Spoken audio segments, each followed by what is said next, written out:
Fridays to everybody. Very excited. Action-packed session with two amazing people. Then going to bring on some of the explorers later on. I'll leave the link for the explorers that will be joining us in Slack. As usual, I'll be checking too many things at the same time. We've already got some questions going on here in the YouTube chat, which is exciting. Without further ado, I would like to introduce you to two very, very special people that are busy, and so I'm grateful that they were able to take some time today. It's been a busy week for everybody. I was in London for an event for 2 days, and I'm still kind of tired. I got back yesterday at 6 p.m. and then I had a bunch of work to do, and I have more work to do today. But anyway, still got to go to the gym. It's important to have balance in your life. Try to do things outside just, consuming content and working on technical stuff. That being said, enough about me, enough from me. I want to introduce our two guests, Arsh and Kunal, both of whom I met through different things. We're talking about, contributions and how to get started. I met Arsh through a particular initiative about making videos that we created about people that have done mentorships, menteeships. And then I met Kunal, who was one of our first interns way back in the day in 2021, because I met him at a mentoring session that we did at KubeCon. And so if you're going to be attending KubeCon, go to the mentoring sessions, right? You will get lots of cool advice. You'll meet lots of cool people.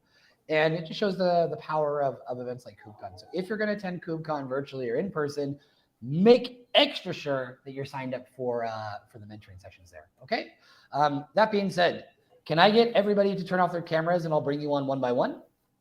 Sure. Cameras off. Good job, everybody. Well, Kunal, you left your camera on, so we'll start with you. Kunal, you can turn your camera back on. So, Kunal, can you just let folks know who you are, what you got going on, and where you are? Because that looks like an interesting location. I haven't seen you at before. So go for it, man. Who are you? And yeah, just nice quick introduction. We'll do a quick intro for you and Arsh, and then we can get more into specific questions that folks are asking in the chat on YouTube. Sure. Firstly, thank you so much for inviting me here. It's all collaborative community, and everyone, really excited to be here. And my name is Kunal Verma. I am currently a DevRel intern at a startup called as Deftron, which provides you an open source software delivery workflow for Kubernetes. I am an ambassador at the Kube Simplify community as well, which is started by Sai. Again, over there we have the aim of ecosystem for everyone to get involved in, and yeah, that's the basic aim there. Apart from that, I have been helping a few communities and been sharing in public whatever I learn, and I really people get started in open source and start their own journey. And to your question part, where I am, this is my dorm room right now. Cleaned it up really fast before having this particular session, so yeah, really excited for today. Good stuff, man. Love it. We'll get into some more details later on about different projects that Kunal's been involved in and what his process was like to get to the point where he's at right now. Next up, Arsh, can you turn your camera on? Hey everyone, hey Bart, thanks for having me, and thanks for everyone who is tuned in for the session. I really appreciate you all taking the time, and we are going to try and make this very useful for you. But about me, I'm Arsh. I work as a DevX engineer at a startup called Octeto.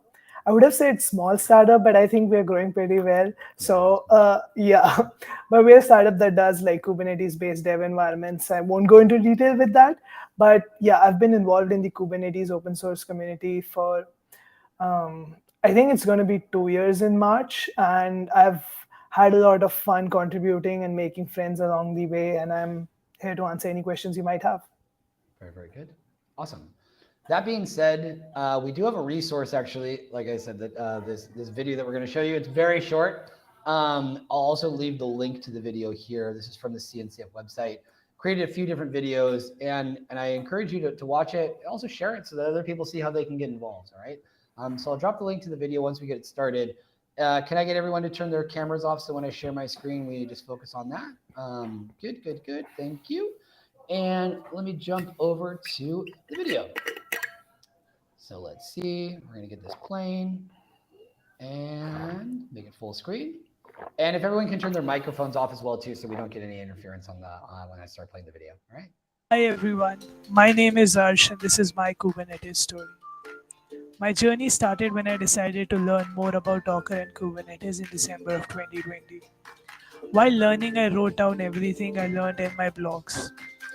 Jim read some of my blogs and offered me an internship at Nemata.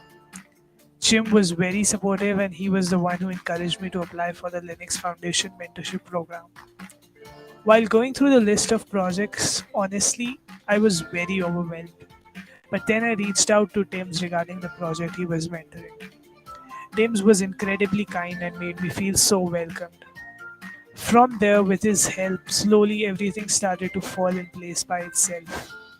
My project is about evaluating dependency updates made to Kubernetes. I think more than what I learned on the technical side of things, I am grateful for all the friends I've made. I've met some really amazing folk and it's truly a joy to be around them. To anyone who is getting started, my advice would be to just take that first step, drop that first message. I know it's very hard to overcome that initial mental barrier, but once you do that, you'll see that there is a super awesome community waiting to help you. So, this was it for my story, and please feel free to reach out if I can help in any way. Thank you. Cool. Good. I got to get back to where I am. And camera's back on. So, Kunal, can you turn your camera on as well? Thank you. I can't believe that was like 2 years ago and I looked like Sorry, that. Bilal, not back yet. then. Bilal, not yet. We're just going to do these two. I will get you on. Don't worry. I want to get to this. Starting with you, Arsh. Sorry, Bilal, can you turn your camera off now? And then we'll get to you in a bit. Thank you. So with that in mind, I want to know from you, Arsh. We made this video a long time ago, and I think now you have a better microphone because it's. Go ahead. Your audio is breaking, so I'm having trouble understand what you're saying. I don't know if that's just me or Kunal. Yeah. Is it the same for you? Yeah. You're cool? You're breaking. All right, my question's here. All right. What was your? How did you find out about the CNCF? How did you get involved? How did this whole process start? I think the question is what was my first step and how I found out about CNCF. The thing is that I was a web developer before all of this, and like Kubernetes was a lot around like in news and all. So I knew about Kubernetes, I knew about Docker, like just the words. And then one fine day when I was just like bored of making websites and doing front end work, I was like, I wanted to learn something new, and I decided to take a break from what I was currently doing and spend like 2 months learning about Docker and Kubernetes. And that was my initial introduction. I ran in a bunch of different places, read blogs, watched videos, and I see the work like people have been doing in the community, like including Kunal and everyone. And now there are like a lot more resources related to Kubernetes than when I was getting started. And it's amazing. But yeah, so that was how I got started. Very, very good. And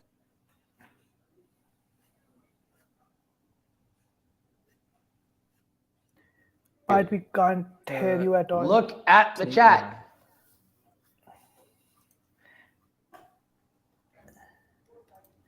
I think Bart wants you to answer the same question after me. Sure, I can go ahead, but I was just waiting if Bart.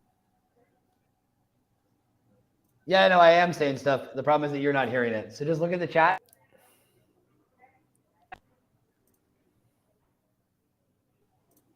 Okay.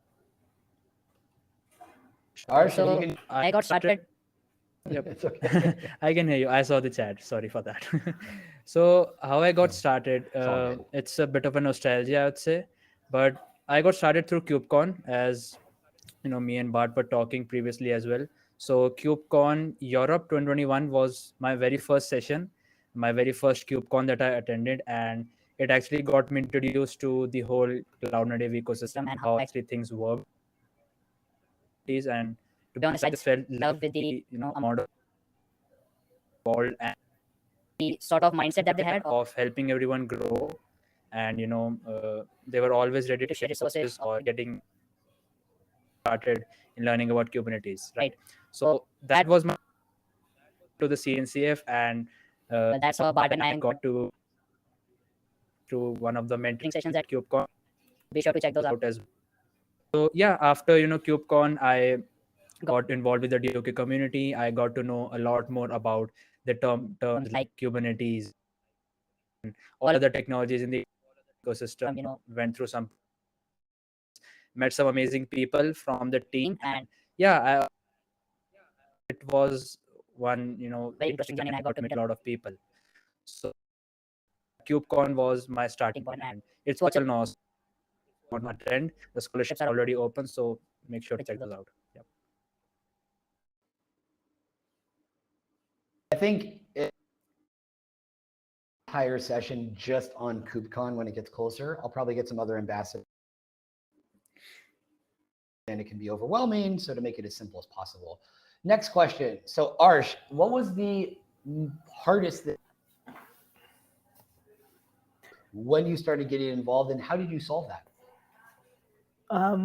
I think the hardest thing for me personally was just like convincing myself that the time I'm investing in myself and learning these things instead of actually getting a job based on what I already know is going to be worth it. Like I said, I was already a web developer before, and I was just not happy. So convincing myself that, hey, like investing time in learning and investing time in expanding your knowledge is going to be okay. Like, okay, you won't work for 2 months, but that's totally fine, because like this is something which will like benefit you later. You can, like expand your knowledge. So that, I think convincing myself was the hardest part for me, at least. I don't know if that. No, that's great. That's a great answer. Yeah. And did you find that was a lot of young folks that are trying to do 5 million things at the same time, which means that's like you're doing 5 million and you're spread too thin. Was that a challenge for you? And if so, how did you deal with it?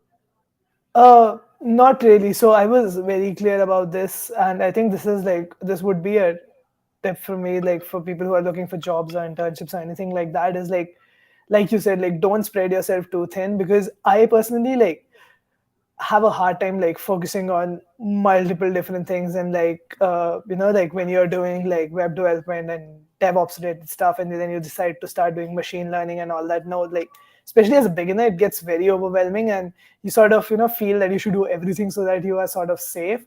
But I personally believe in like finding the one thing which interests you, and then just like going all in with it, like giving it time, like 2-3 months. If at the end of it does not work out, then sure, it's totally fine to switch to something else.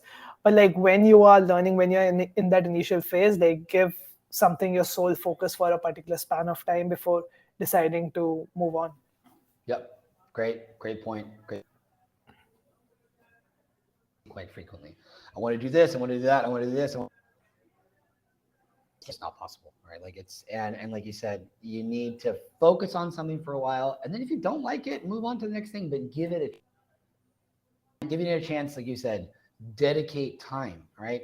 Blogs, videos, podcasts, getting involved in some kind of a community. And now, what was the most challenging thing, and how did you your younger self when you were more in the beginning phase?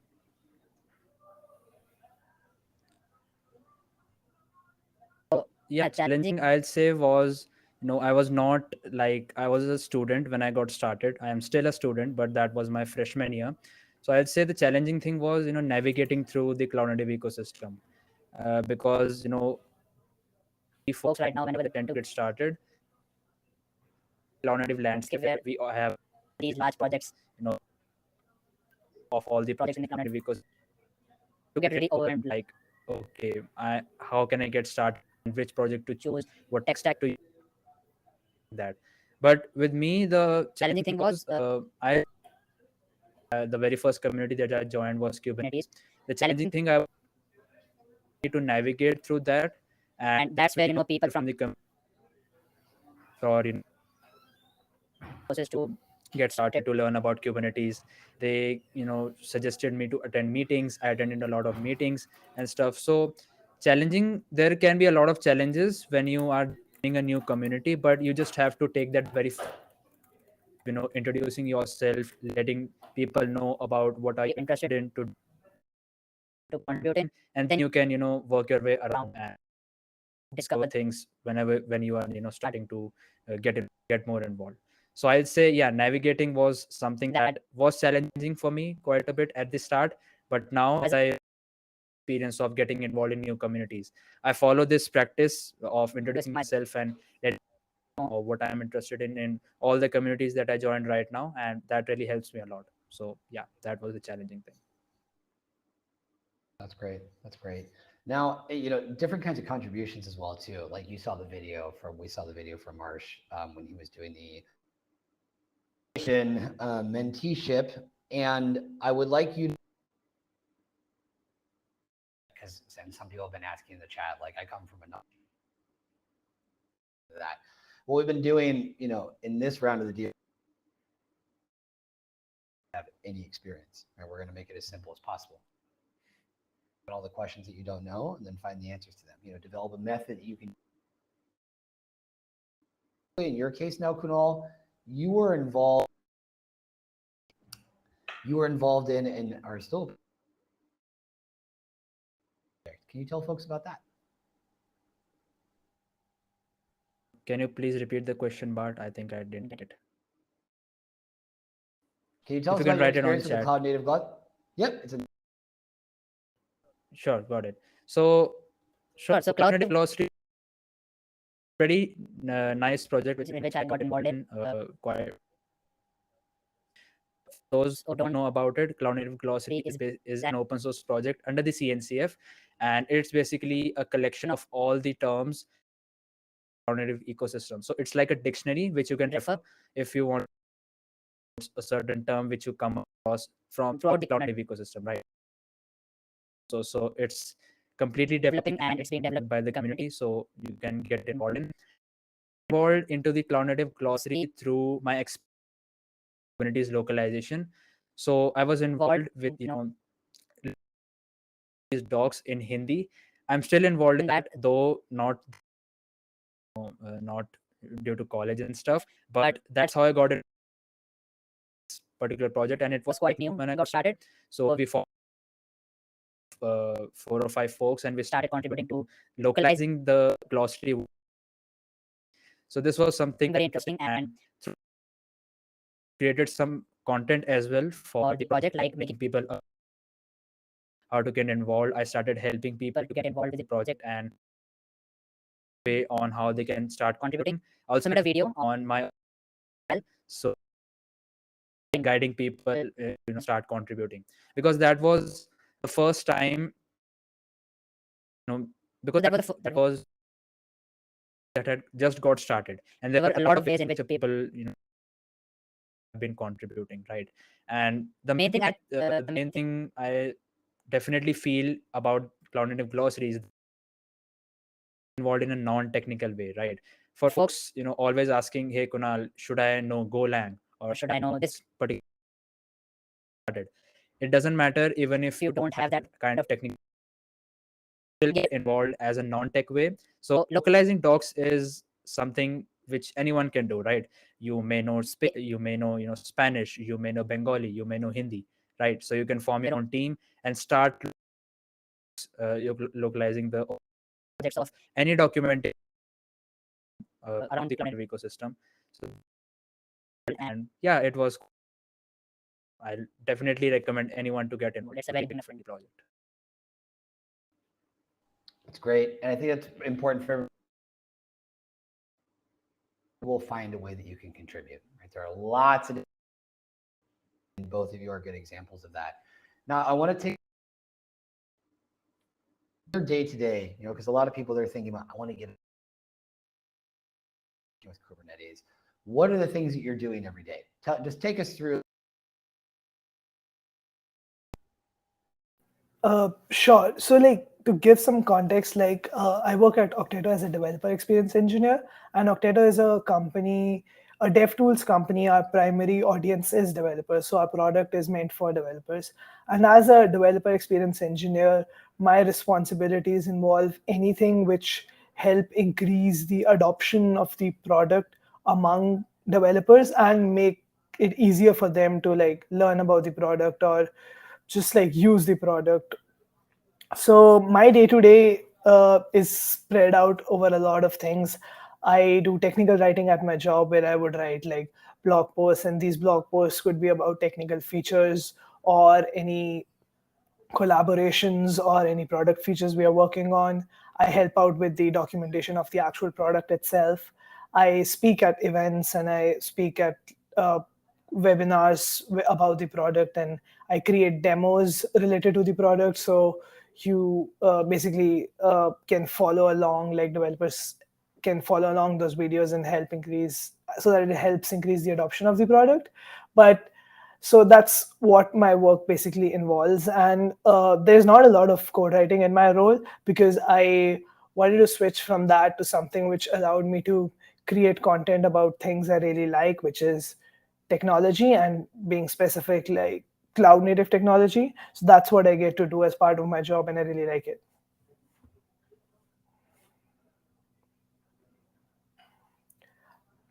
Bart, you're a mute. But I think you're on mute. So what's been there's a learning curve. What are things that maybe took you a little known before, you could have prepared? I did not get the question or who it was directed at. Could you write it in the chat?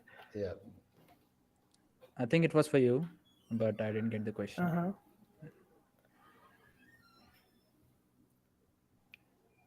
What was the hardest thing about getting started in my job?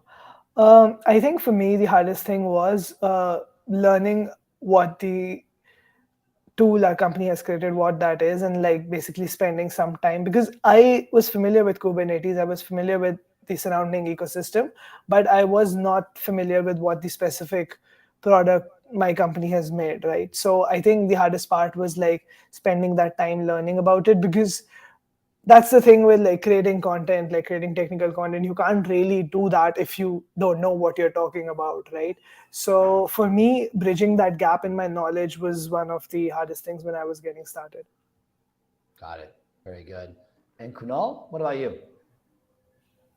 Sure. So I definitely point on getting to know the product or community that you're looking for. So that was the same thing for me. As I just have a 4-month experience at my internship, and this is my very first internship after the DoK community, right?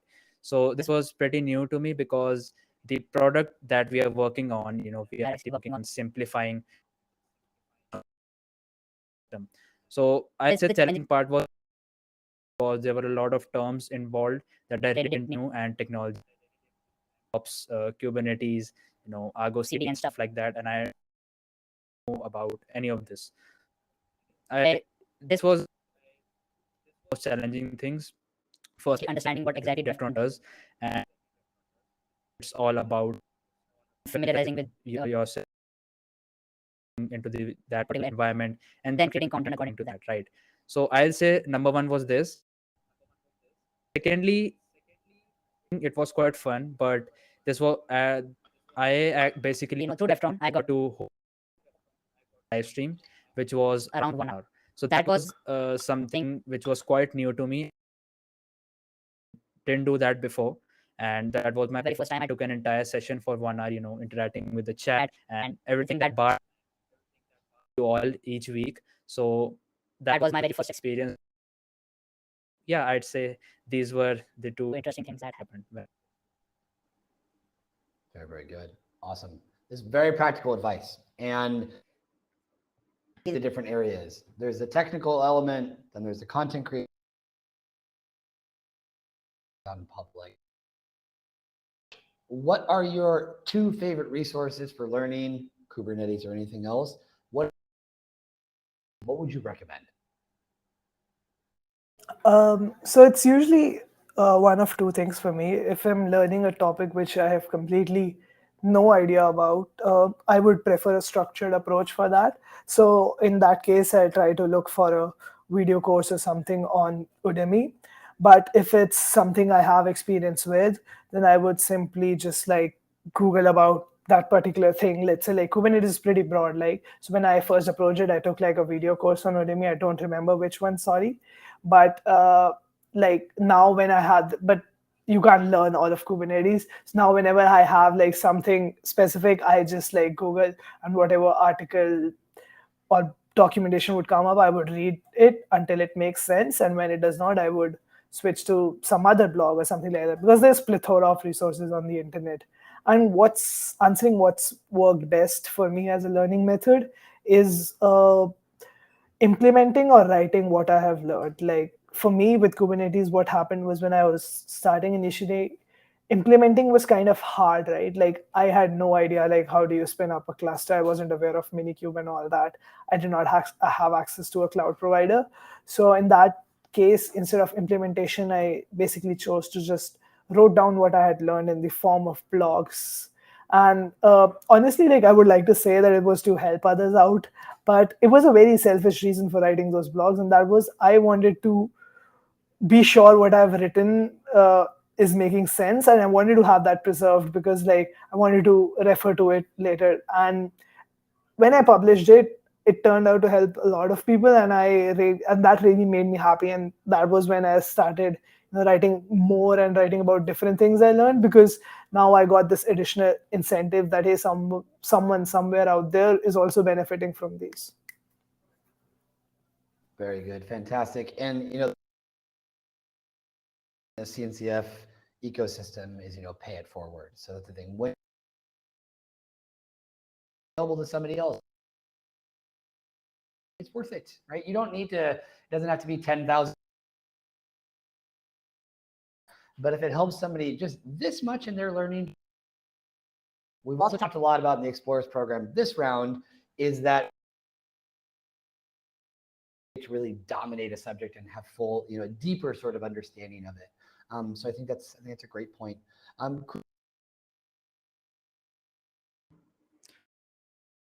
Agree with Arsh's point on implementing whatever you are learning. A practice that I've been following. I've just started following that threads and small posts about what I'm learning, but creating blogs and actually implementing it into a project. That's what I've been working recently. The question of what are the favorite resources, I'd say one is asking good questions in public. So let me tell you how this would help you. So whenever you are introducing yourself in a community that you want to learn, for example, let's say Kubernetes, right? You want to learn about it and you have joined your Slack channel. So introduce yourself, let them know what you already know about the technology, right? Or even if you're not know what you actually know. So for me, when I got started, I knew a right. I knew about side of things, how to develop an application. I wrote that in my introduction. My name is Kunal and I want to contribute, and this is something that I know. I'm familiar with HTML, right? So in the reply of that, a lot of Kubernetes community actually suggested me the ways in which I could contribute resources as well to start learning about Kubernetes, right? I still remember they shared me a talk of the previous KubeCon, which get to know about the Kubernetes community as a whole. And they also shared me some resources, some videos of actually starting to learn, Kubernetes. So this follow, like join a community, in the CNCF ecosystem. If you talk about each and every technology have their own Slack channel, some kind of a community where they, interact with the folks, right? So introduce yourself, let them know what you actually know, right? And they definitely share the resources follow, right? So one thing is that the resources that you can follow. Second is it's quite helpful. So this is everyone to do. Like in the start, I used to always refer anything that I wanted to learn, because I'm kind of that person who visually, views some kind of concept if I want to understand, right? And after I got to know that you'd have to learn the documentation way, right? You'd have to learn how to go through documentation and read it and troubleshoot errors through reading the docs of a particular technology, right? So right now I also prefer videos as well. And docs are something that you'll find of each and every tool out there, and that's something that will definitely help you get started, at least get started with that particular technology, right? for videos, but I've seen that as you move through some advanced concepts, right, is would definitely become your friend rather than videos, because wouldn't, or you may have videos on those advanced topics, right? Implementation of that particular thing. So these are the that I would definitely recommend. And best for me is, again, asking questions in public. So on Twitter, I'm very much involved with the Twitter community ecosystem. Whenever I need some kind of resources, or whenever just let me, what does this mean? I just post it, right? And there are a lot of people out there just waiting for, for helping others as a, so that's something I'd like to recommend everyone. I hope that helps. Great answer. And we kind of use a similar approach this time around with the Explorers program of starting with documentation, and then the words that they don't understand, go out and find them. In that it provides that foundational resource, which then those concepts and go deeper. So I think that's a great example. I think the other thing is too is that everyone learns in different ways. Find the way that works best for you. If it's worked in other this as well, and then like Kunal said, asking questions. A resource that kind of questions people ask about that, right? But doing it in, you give somebody the chance to be able to share their knowledge when you ask questions. So it's a gift, right? You're helping them contribute. Last but not least, I would like both of you just think about a final, getting an internship, they're thinking about getting a job, that are on, on their journeys. Arsh,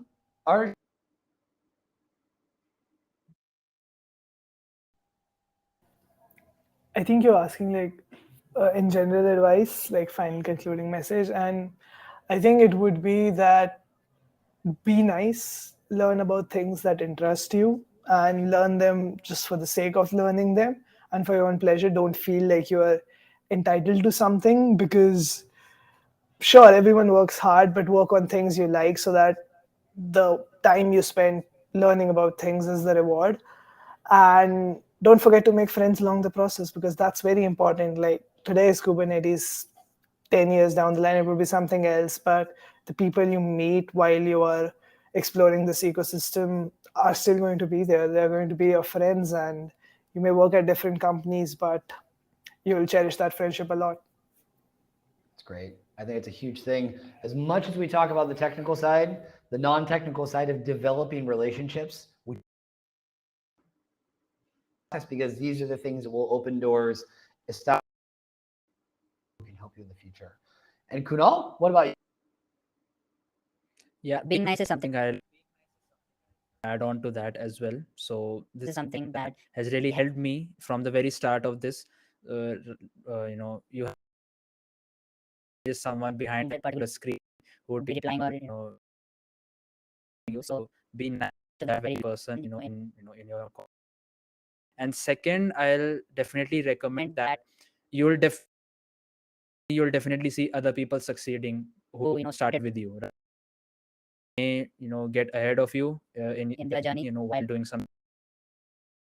It's important to see that you have to get motivated from them and not see as a competition, right? This is that this a mindset change that I have actually experienced as I got involved in community. Like at first, when I, hey, that person is succeeding, why I'm not? Am I doing something wrong? Involved and talk to a lot of people. That changed to, hey, he's getting ahead of me. Maybe he's doing something. I should get motivated from it, and I should start working. This is something that has really. I hope that Bart also agrees with me as well. So get motivated from actually succeeding and higher level than you, so you can start working at your own pace. And yeah, following your interest is again an important thing. So at the start, explore different things that you can do. So I got started with development as code. Now I'm creating content, so that's two different things. Explored in the start all the fields that I could get involved in, and then I chose DevOps path, because that's something that connected with me. So yeah, the advices I'll give. That's fantastic. Very, very good example. And like you said, and something that I've repeated a lot, different kinds of inspiration. I also think that while it's good to have people that are very top level, also look for people. That's why we're doing this, right? So the two of you are some levels above most of the people. At the same time, your experience is very, very valuable. Few years, some months, different technologies ahead, but that way people can see the journey in a more practical way of how what you were doing, a relatively short time, years, stuff like that. So I always recommend circles like, if you want to get an internship, look at people that are doing internships. If you want to get a job, people that are doing a job. But that's like close to the next steps that you're going to be taking. So you see exact same strategy, but those examples that are, it's been difficult for me in my work because of lots of people that in the beginning that were everything I'm doing is wrong. And then you talk to people that are in the space and like, no, you can improve these things, but these things are actually really good. And I don't know if what I'm doing makes sense. So like I said, having those examples can be helpful. Now we're gonna say goodbye. I want to thank, appreciate it. I told everyone to take a screenshot and to tweet the advice that both of you gave. Learnings. Hold on, Bilal. We're almost there. I haven't forgot about you. It's all good. Thank you so much for having us, Bart, and thanks for everyone who joined in. I really hope this was useful for you. And if you have any questions or anything, please as always, feel free to reach out to me on Twitter, LinkedIn, or anything. Happy to help.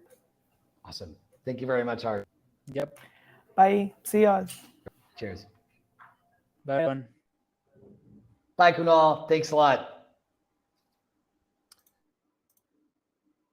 Oh, thank you for your patience. I'm learn in public. Okay, good. Bilal, are you there? Can you hear me? Yeah, I can hear you. Good. So I need to get. Okay. So there's an echo. Bilal? So there is a sound problem in your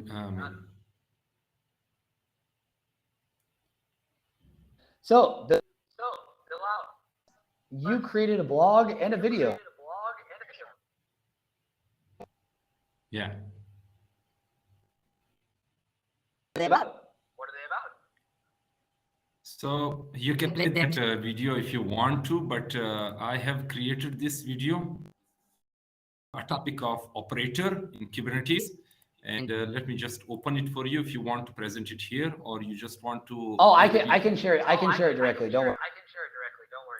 Yeah. Okay.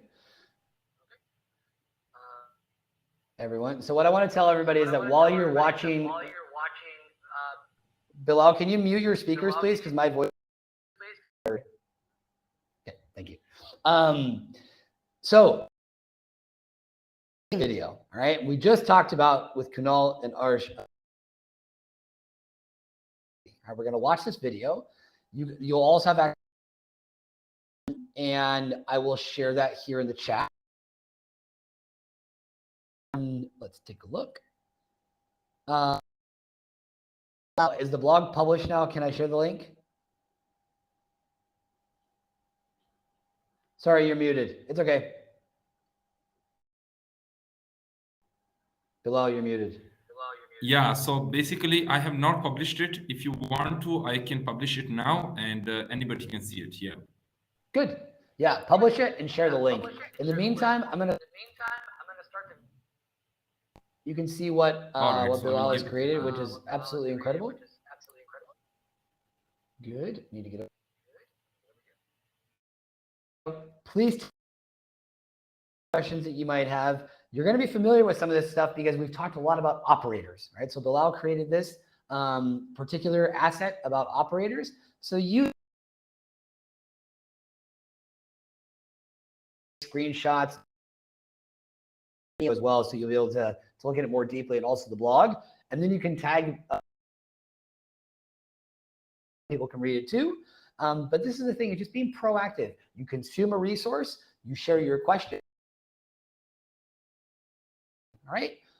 So that being said, I'm going to, and there we go. Okay.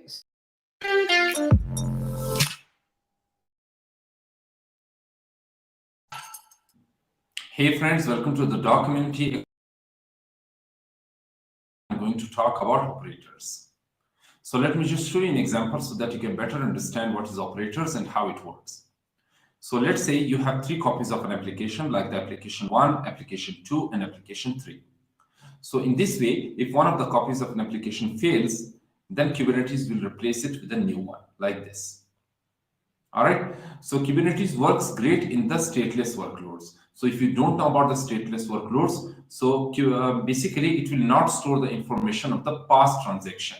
All right. So the example for this is search engine or the web app requests, in which every request will be a new request for it, and it will not store the information of the past transaction. All right. So let's take a look at this. So stateless versus stateful. So Kubernetes works great in the stateless application, such as web app requests or search engines, without requiring any additional knowledge about how these applications operate. All right. So if you take a look at the stateful applications like databases, it requires some kind of additional backup and recovery knowledge that Kubernetes does not have. So in this way, there are some kind of extensions available that will help the Kubernetes in order to store the information of the stateful applications. All right. So I will be talking about these extensions later on in this video, but you need to keep this in mind that there are some kind of extensions available that will help the Kubernetes in order to save the information of the stateful applications. So it needs this knowledge in order to scale and upgrade the applications. So let's say to support the applications that need to take backup and recovery, we need extension mechanism called operators. So this is the extension that I was talking about. So the operators will help to take the backup and recovery in order to make the stateful applications work. All right. So the operators allow you to extend the functionality of Kubernetes with custom resources. So you will provide the custom resources to the operators, and with the help of these operators, the Kubernetes can easily handle the stateful applications. So usage. So you can run the custom resources by the same command, kubectl apply-f and the filename.yaml. So as you are running the Kubernetes resources with this command, you can also run the custom resources by the same command, that is kubectl apply-f and the filename.yaml. All right. So how does the Kubernetes work with stateful applications? So these are some steps that I'm going to define in this video. That the first one is the control loop mechanism. After that, the make use of the CRDs and the domain and app specific knowledge that will help the Kubernetes to work with the stateful applications. So the first one is the control loop mechanism. So the control loop mechanism will continuously watch for the changes. All right. As you can see here, that this is the loop that is continuously going on. First of all, it will observe the data. After that, it will check the differences, that whether the actual state is equal to the desired state. And after that, it will take the action according to it. All right. So it watches for an application changes, that what are the changes that is happening in the application. So if the replica died, then it creates a new one. If the application configuration changed, then it will apply those changes. And if the image version is updated, then it will restart it with another version. All right. So make use of the CRDs. So CRDs are basically the custom defined resources. All right. So a CRD stands for custom defined resources, and a CRD simply let you store and retrieve the structured data. As you know about it, that the stateful application contains some kind of data. So basically the CRDs will simply let you store and retrieve this structured data that is present in the stateful applications. And a CRD is an extension of Kubernetes API. It is a custom resources. Like deployment, stateful set, and config map. And on the top of that, you can also create your own resources, except these deployment, stateful set, and config map. You can also create the custom resources also. So now let's take a look at the entire life cycle of an application. First of all, an operator will take the custom resources like a stateful set, config map, services, and other custom resources. And after that, it will apply the control loop mechanism like the observe, check differences, and take action according to it. And the data will be taken from the CRDs, like the stateful application data will be taken from the CRDs. And after that, it will apply the domain-specific knowledge to these resources, and it will automate the entire life cycle of an application that it operates. All right, so this is the life cycle of it, that how the operator will help the stateful applications to be working in the Kubernetes. So the operator framework. Operator framework is an open source project that enables developer to develop an operator. It does this with the help of our operator software development kit or the operator SDK. All right. So with the help of this software, a developer can easily develop an operator. All right. And who creates these operators? So those who are the experts in the business logic of installing, running, and updating the application can create these operators.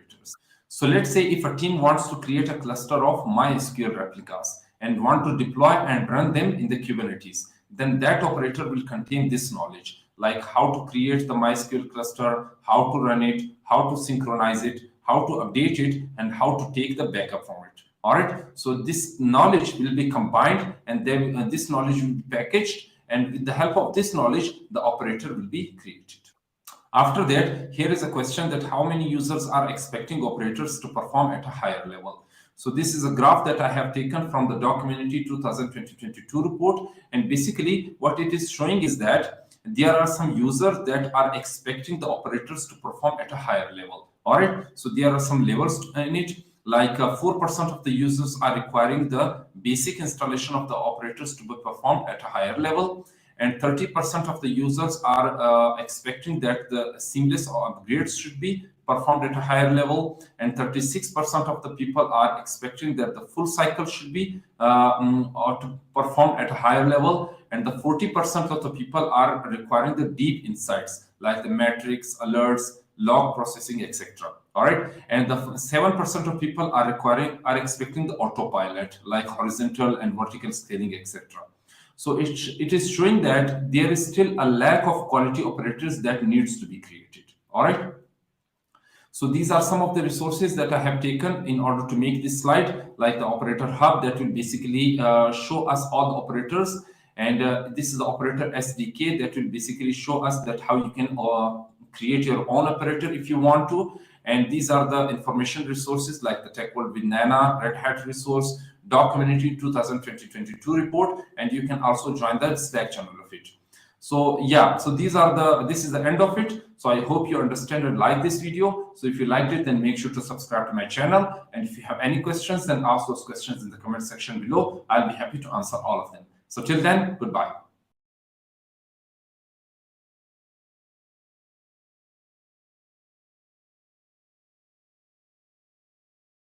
And we're back. Cool. Wow. I think we can all agree that was absolutely amazing. And it's a perfect example of what we were just talking about. You consume resources, you go out and check things, and then you share your learnings in this way. You do it through blogs and videos that works for you, and do it. So I think anyway, my question now is, to go out and look for specific topics, and this is the kind of format that we're looking for.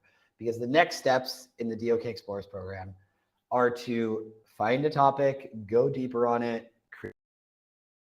First, I just want people, Bilal, you're at a velocity that's at light speed, so you get through stuff very quickly. We're not expecting you to necessarily make something exactly like Bilal, like I said, has lots of, don't worry about the mic. Questions here. So yeah, don't worry. And what I want to say though is that all of you to be taking different topics that we said, whether it's workloads that have made their way onto data on Kubernetes. learning. We're talking about streaming. You'll see that we have a Slack channel for each one. So the idea is that you are going to learn one of these technologies. Based on that, in that learning process, we want you to write down questions that you can then ask on Slack. All right. So the idea that I want from preferably 5 questions so that they can start conversations. I will start tagging people to get you answers. Some of you may AI and ML, Slack, we already have to. This is a huge topic, all right? So Bilal is going to have all this kind of stuff. And I also understand that for folks that are in university, some of you have exams. But the first, if you need resources, I will help you. Write down your thoughts, your reactions in a document, as well as questions that we can ask on Slack. And that's pretty. Maybe yes, maybe no. Not sure. Let's see.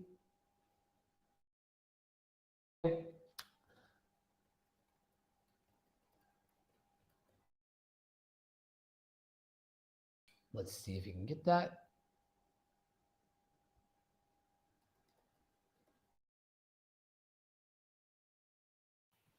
All right. So the question from me was that process of learning about operators, right? Yes.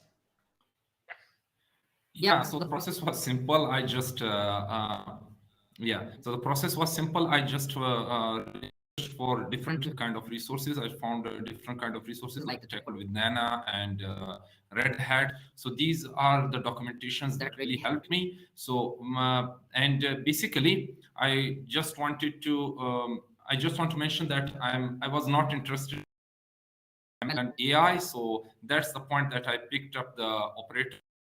After that, I decided why not make a video about it, and I wrote a blog about it and made a video about it.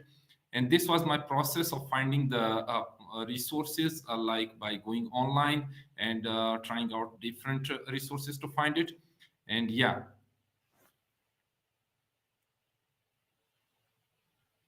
That's wonderful.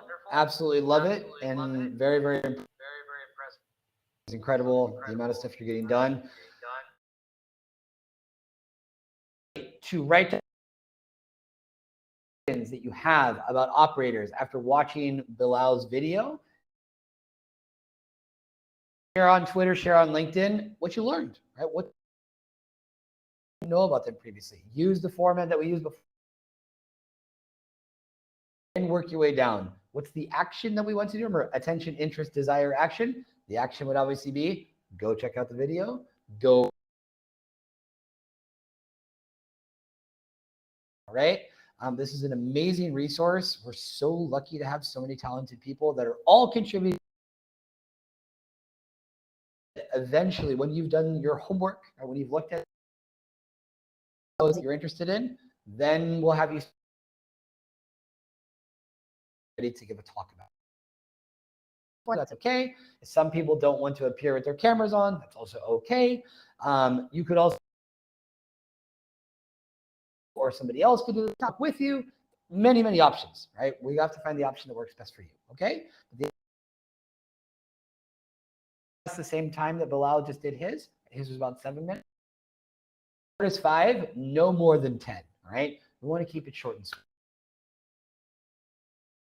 Chances of people consuming the resource, which is the exact idea. That being said, I don't have much else for. I still have a lot of work that I have to do from all the stuff I recorded in London. So that being said, Bilal, thank you so much as usual for the amazing work. And I look forward to interacting with everybody on. Bilal, if you'd like to say goodbye, you can turn it. Oh, maybe not. It's all good. Anyway, well, take care, everyone. And like I said, we'll continue. Have a great day and a good weekend and a wonderful week.